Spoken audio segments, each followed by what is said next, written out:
ایک دوست نے ایک سوال پوچھا ہے، مجھے اچھا لگا ان کا بات پوچھنا۔ انہوں نے یہ پوچھا ہے کہ اگر کسی شخص کے والدین دنیا سے چلے جائیں اور جانے کے بعد اسے احساس ہو کہ مجھ سے بڑی غلطیاں ہو گئیں، اسے احساس ہو کہ بڑی کوتاہیاں ہو گئیں، بڑی جگہوں پہ میں بھول گیا۔ بہت سارے لوگوں کو پچھتاوا ہوتا ہے کہ یار بڑی چیزیں تھیں جو ہم کر سکتے تھے پر ہم سے نہیں ہو سکیں۔ انہوں نے پوچھا جی کوئی اب بھی کوئی اس کا حل ہے؟ تو میں نے کہا ہے نا، ہم رسول رحمت کے ماننے والے ہیں صلی اللہ تعالی علیہ وسلم۔ نبی پاک صلی اللہ تعالی علیہ وسلم نے ارشاد فرمایا، الترغیب والترہیب میں حدیث موجود ہے، حضرت انس بن مالک رضی اللہ تعالیٰ عنہ حدیث کے راوی ہیں۔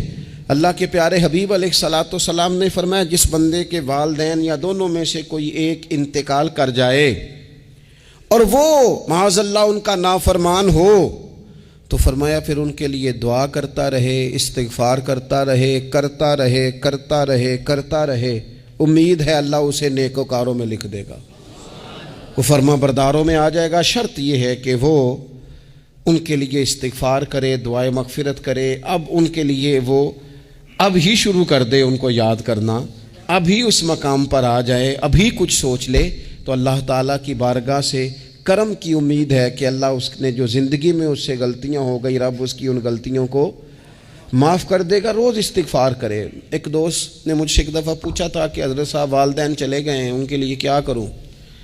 تو بڑی بڑی چیزیں بھی کی جا سکتی ہیں، لیکن میں نے اپنے اس محبت والے دوست کو یہ محبت والا مشورہ دیا تھا کہ میں چونکہ آپ کو جانتا ہوں آپ نماز میں کوتاہی کرتے ہیں، آپ نہ نماز پڑھنی شروع کر دیں۔